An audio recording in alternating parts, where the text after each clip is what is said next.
très heureux parmi ceux qui expriment vraiment leur joie parce que pendant 3 jours,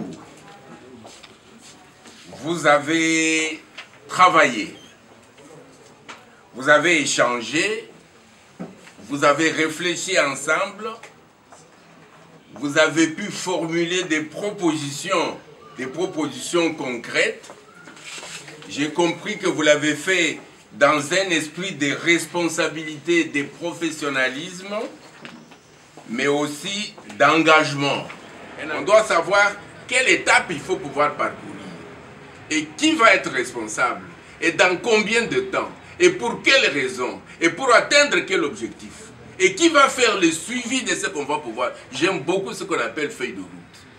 Eh bien, vous l'avez fait, vous l'avez dit vous-même ici, il y a l'étape de la vulgarisation, il y a l'étape de la structuration et de la consolidation de la coordination.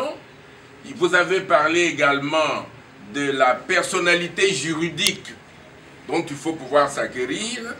Vous avez parlé de l'élaboration du manuel des procédures. Ah, il faut des procédures. C'est vrai que vous avez adopté un code d'éthique et de déontologie. C'est vrai que vous avez adopté les textes des statuts, le règlement intérieur, mais comment allez-vous du jour au jour marcher? J'ai compris qu'il y avait toute une série de secrétaires d'administration, de finances, d'élaboration de projets, tout ça. Ça demande des procédures. Et quand vous aurez fait cela, puisque ça fait partie de votre feuille de route, eh bien, vous serez des professionnels. Et vous allez vous faire respecter. D'abord, entre vous-même, vos collègues d'autres provinces, mais aussi les potentiels partenaires techniques et financiers. J'ai entendu quelqu'un dire ici que vous alliez vous chercher à renforcer, avoir des formations, vous avez dit cela. Ah, mais les formations, ça doit venir de partenaires. Ouais. Ceux qui viennent vous former, ce sont des partenaires. Ouais. Lui qui a quitté Kinshasa, qui est venu ici, il est votre partenaire, ouais. N'est-ce pas? Il est partenaire technique, mais vous aurez besoin de partenaires financiers. Eh bien, moi, on va vous dire, mais écoutez, est-ce que vous existez? Je voudrais vous exhorter à augmenter le nombre de journalistes femmes. Il n'y en a que 2 sur 38 ici. Ça en a fait que vous avez fait les calculs, hein? 5%. Je pense que, puisque vous voulez faire le développement, il n'y a pas que les hommes qui vont développer, les hommes et les femmes et les jeunes. Il y a aussi les femmes, non? Ouais. Vous êtes d'accord avec moi? Ouais. Probablement que dans le renforcement des capacités, il y aura des spécialistes qui vont vous parler de cela, parce que vous devez vous compléter. Regardez la personne qui est à gauche de moi là. Elle me complète ou ne me complète pas? Totalement complet. Pour que je devienne totalement complet. Bien, je pense, je voudrais vous féliciter à nouveau. Merci. Je voudrais vous féliciter parce que j'ai compris que pendant ces 3 jours, vous avez été très assidus. Vous avez travaillé dur, dans un esprit de collaboration, dans un esprit d'entente. Mais je voudrais par ailleurs, en tant que votre aîné, moi je ne suis pas journaliste, moi je suis un cordonnier, je me suis présenté, en tant que votre aîné, vous dire que le réseau, c'est un couteau à double tranchant. Il peut couper ici, tout comme il peut couper de l'autre côté. Le réseau, si vous ne vous tenez pas la main dans la main comme vous êtes là-bas, s'il y a des maillons qui sautent, eh bien, le réseau est par terre. Et donc, grâce à l'éthique et à la déontologie que vous avez adoptée, grâce au texte que vous avez adopté, eh bien, il faut forger au fur et à mesure votre esprit pour que demain, qu'il n'y ait pas de division entre vous. Il ne faut pas naître aujourd'hui et demain mourir. C'est pour ça que je vous exhorte, vous de la presse, à toujours vous exprimer de manière objective de manière transparente. Je vous exhorte réellement à vous dire que vous venez là de vous engager sur un chemin, comme je vous l'ai dit dès le départ, vous faites un pas, vous allez vers deuxième, vers troisième, vers quatrième, et le chemin continue, vous consolidez, vous marchez sans tituber. Et pour le faire, monsieur le coordonnateur, pour le faire, vous devez vous tenir la main dans la main. Oubliez vos histoires de tribus, de politiques, partis politiques, de ceci, de cela. Un outil de développement n'a pas de couleur. Un outil de développement n'a pas de couleur parce qu'il faut développer l'homme dans toutes ses dimensions, spirituelles, physiques, etc. Vous n'avez pas de couleur. Vous avez décidé de sortir de partis politiques, vous avez décidé de sortir de votre village, parce que quand vous parlez à la radio, à la télévision, mais est-ce que vous choisissez celui qui doit vous écouter? Vous rayonnez, n'est-ce pas? Faites un bon rayonnement. Faites un bon rayonnement.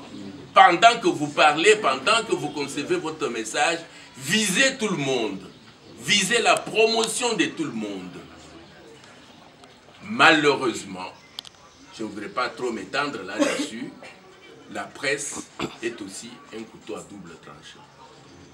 Elle divise la population, elle divise la communauté, elle divise les politiciens, elle divise tout le monde. Et dites-vous bien que vous êtes un maillot ici de 38 personnes, n'est-ce pas? S'il y a seulement un maillon, 2 qui sont pourris, eh bien, le reste ne va pas aller. Et donc, soyez prudents par rapport à cela et tenez compte que le réseau, il a ses faiblesses, il a ses forces. Je termine par là en vous souhaitant un très bon retour dans vos milieux respectifs. Saluez ce que vous allez laisser. Transmettez ce que vous avez vu de positif. Ce qu'il y a de négatif, essayez de pardonner. Parce que quand vous donnez ce qu'il y a de négatif et de positif, les gens ne prennent que le négatif. Malheureusement, il y a toujours tendance à aller vers le mal. J'ai dit et je vous remercie. Monsieur le chef de la maison civile du chef de l'État, Monsieur l'expert et facilitateur Edouard Bajika, Mesdames et Messieurs les journalistes, chers membres du REMECOL, c'est avec une profonde émotion, une grande humilité et une immense fierté que je prends parole aujourd'hui au nom de tous les médias communautaires de Lomami. Permettez-moi d'abord d'exprimer ma gratitude au chef de la maison civile du chef de l'État. Nous avons cité Dr Bruno Mitewinyengue, qui nous a honorés, non seulement par sa présence, mais surtout par son précieux appui pour la tenue de cette cérémonie historique. Grâce à votre engagement, Dr Bruno, les médias locaux trouvent ici la reconnaissance qu'ils méritent et les moyens d'amplifier leur voix dans le processus de développement. Monsieur le chef de la maison civile du chef de l'État, après des échanges inclusifs et participatifs, nous avons adopté le statut et règlement intérieur du REMECOL, soigneusement amendé pour refléter notre réalité et nos aspirations. Nous avons validé ensemble la charte éthique, socle de nos valeurs communes, et une feuille de route claire, ambitieuse, qui oriente notre action vers la structuration, la professionnalisation médiatique de Lomami. Excellence, Le Remecol se veut un espace de dialogue, de formation, de diffusion citoyenne et de redevabilité. Nous croyons au pouvoir du micro, tendu dans les villages comme dans les chefs-lieux, au rôle du journaliste qui écoute, éclaire, relie. Notre réseau se construit avec rigueur, mais aussi avec passion, car nous savons que l'information de proximité est une force au service de la communauté. Je salue avec émotion notre facilitateur Edouard Bajika qui a su nous guider avec bienveillance et méthode. Avec nous, les journalistes, les partenaires et les formateurs, merci pour votre énergie, vos idées et votre foi en cette vision commune. Excellence, ce réseau est le vôtre, et chers confrères. Soyons fiers de ce que nous bâtissons ensemble. Que le Remecol devienne un levier de transformation, une référence en matière de médias communautaires en République démocratique du Congo.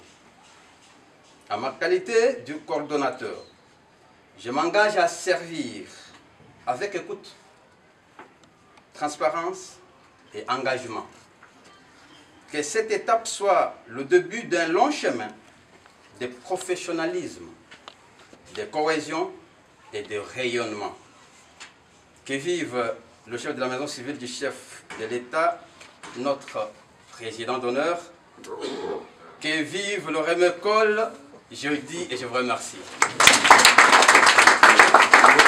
Cette formation de base a été faite grâce à l'appui de Monseigneur Tarcisse Tshibanda.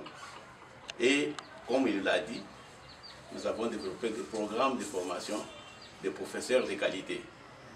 Et nous avons formé 30 professeurs, 30 chercheurs avec master DA. Et j'ai supervisé 12 doctorants qui sont maintenant professeurs dans les différentes universités, dont le professeur Mbouya, qui était directeur national de l'INERA, si vous le savez, Mouya Yabatou, qui est à l'UNIKIN, à l'université officielle, Charlie, qui était ministre de l'Agriculture, et puis professeur à l'université. Une douzaine, et on en a 6 qu'on va former comme professeurs. Mais tous ces professeurs, tous ces étudiants, ont fait leur formation de terrain ici en Ngandajika. Donc, ils ont fait leur thèse, toutes leurs thèses. Il y a 2 livres que j'ai publiés sur toutes ces thèses-là. Un livre sera, le vernissage aura lieu la semaine prochaine avec le ministre de l'Agriculture et le ministre le 24. Le 24. Et on fait le vernissage de ces livres sur Ngandajika. Alors, là-dedans, pour appuyer, on a fait venir des professeurs au Canada pour les recycler. Ils ont appris les nouvelles méthodes de communication, de nouvelles technologies. Il y en a qui ont fait des thèses là-bas. C'était l'appui. Et l'autre appui maintenant qu'on a fait, c'est matériel. Nous avons fait la bibliothèque virtuelle de Mbujimaï, où les étudiants qui sont à l'université, ISP et tous, ont l'opportunité d'étudier dans nos universités, dans le cas de Mbujimaï, mais être connectés dans les différentes universités. De sorte que quelqu'un qui fait sa recherche ici peut être connecté à des universités du Canada et des États-Unis à travers la bibliothèque virtuelle.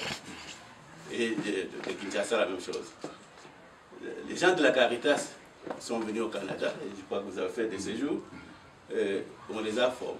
Mais si ta question c'est savoir comment, dans les gens de la province, ce que je voudrais encourager, c'est que lui là, avec le réseau de toute la province que vous constituez, il constitue une opportunité, n'est-ce pas, pour vos renforcements des capacités. Les deux là, ils ont des bras longs. Mais vous autres, vous devez aussi saisir ces bras-là. Parce que les opportunités, il faut les saisir. il faut les saisir. Il faut les saisir. Ouais. Il faut maintenant travailler pour dire comment est-ce que nous, comme médias, nous pouvons profiter aussi des renforcements des capacités, des formations, pourquoi pas. Ouais. Mais Nous avons organisé aussi des centres de formation grâce à l'époque de Caritas, où des gens des communautés, nous travaillons avec les communautés de base. Il y a des associations paysannes en Ngandajika, une vingtaine qu'on a supportées pendant 6 ans, et financièrement et matériellement. Pendant 6 ans, on faisait des formations qui venaient à Mbushima et à la Caritas. On leur montrait du A à Z, venaient de Kananga, de partout, de Grand Kasaï, surtout les 2 Kasaï à l'époque. Donc de ce côté-là, si vous avez une question particulière qui concerne les formations, pas nécessairement l'agriculture, l'ISP de Ngandajika ici, Abbé Apollinaire, on l'a aidé dans la vision de l'ISP à l'époque, avec Monseigneur Sibang ou avec les docteurs aussi. Ce n'est pas une ISP qui est fait comme ça, il y a eu des consultations au niveau même ministériel. Nous, on n'est pas visible, on fait le plaidoyer à l'ombre. C'est-à-dire qu'il y a beaucoup de choses que je ne peux pas dire, mais on fait pour notre Ngandajika. Moi, j'ai quitté Ngandajika, j'avais 13 ans. Et depuis ce temps-là, j'ai quitté, mais on reste toujours attaché. Chaque année, je viens ici, on a fait des projets. Il vous a parlé de la haute des routes. Vous ne savez pas la haute dont il parle là, comment on l'a obtenu. C'est des plaidoyers en coulisses. Donc il y aura certainement un axe qui va quitter le Kalaba, Kassansa, Papangambo jusqu'à Ngandajika. Un autre axe va quitter Ngandajika jusqu'à Ngwadi. Et la deuxième phase, ça va aller de Ngandajika jusqu'à Luputa. Ça c'est confirmé, ce n'est pas du secret. Asphalté. Mais il y a eu des lobbyismes en dessous de la table, pas les originaires d'ici. Alors, de ce côté-là, si vous avez des questions, et comme il l'a dit, c'est manque d'information qui fait que les gens, surtout les journalistes, c'est vous qui devez communiquer et sensibiliser la population de base. Les radios communautaires jouent un grand rôle dans le développement communautaire. Le plus grand rôle, c'est la communication. Ça, il a insisté. Vous êtes vraiment le moteur du développement. Vous ne vous réalisez peut-être pas, mais dans nos pays où on vient là, c'est la radio communautaire qui sont à la base. J'ai vu à l'Afrique de l'Ouest, c'est la radio communautaire de base. Parce que sans communication, les gens ne peuvent même pas savoir que la variété mousse. Hier, on nous a posé une question. Oh, quelles sont les variétés pour résistance à la sécheresse et au changement climatique? Mais on a déjà développé. Mais il n'y a pas de communication avec la population. Mais si les journalistes communiquaient ça dans les radios, la variété mousse est la plus résistante au milieu qu'on connaît au Kasaï. Elle a été inventée par notre ami Moussa, vous le connaissez, qui est décédé de mémoire. Moutichi, c'est une variété existante au changement climatique, elle a des protéines très élevées. Mais on n'en parle pas dans les médias. C'est vous les journalistes qui devez faire cette vulgarisation. La dissémination est importante. Il y a l'utilisation des engrais. Et on a eu des questions au forum la semaine, hier sur ça. Et le professeur Mouya Yabatou, on l'a formé, il a été mon étudiant, il a fait les doyens à la faculté. Il a travaillé sur les moyens alternatifs aux utilisations d'engrais. Il n'y a pas de vulgarisation là-dessus. Pourquoi? Parce que les gens qui font ça, ils font dans leur communauté, mais c'est vous les moteurs du développement communautaire. Merci. Les journalistes, c'est les moteurs clés. Sans vous, il n'y a pas de développement. Il n'y a pas de développement sans journalistes. Parce que les gens ne seront pas informés de ce qui se passe.